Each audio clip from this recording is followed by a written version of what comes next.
ஒரு சின்ன கான்வர்சேஷன். இப்போ நான் தான் உன் பைக். உனக்கு ஃபர்ஸ்ட் எனக்கு பிடிக்குமா? ஏன் இப்படி கேட்குற? சொல்லு. உன்னைய எனக்கு ரொம்ப ரொம்ப பிடிக்கும்.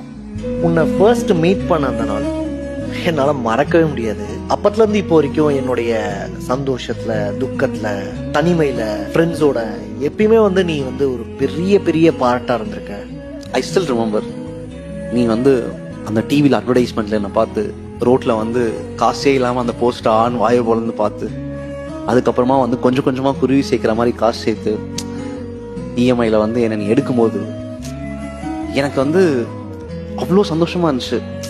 ஒருத்தர் என்னை தேடி வராங்களா, என்னை எடுத்து அவங்க லைஃப்பில் வச்சுக்கணும்னு சொல்லிட்டு அவ்வளோ ஆசைப்படுறாங்களா அப்படின்னு சொல்லிட்டு ரொம்ப சந்தோஷமாக இருந்தேன். அப்போலேருந்து இப்போ வர எனக்கு ஒரு பெரிய ஃபேமிலி கிடச்சிருக்கு.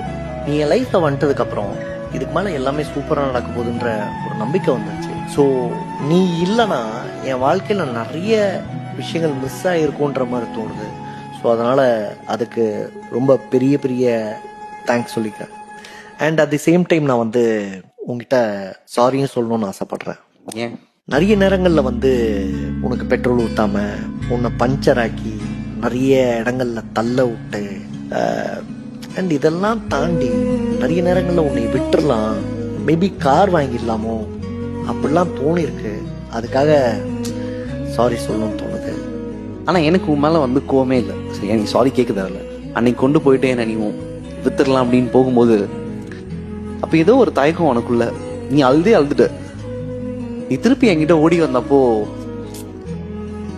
எனக்கு அதை எப்படி எக்ஸ்பிளைன் பண்றதுன்னே தெரியல. நான் உங்ககிட்ட ஒன்று கேட்குமா? இப்போ கேளு. என்னை விட்டு நீ போயிட மாட்டல? சத்தியமா மாட்டேன்.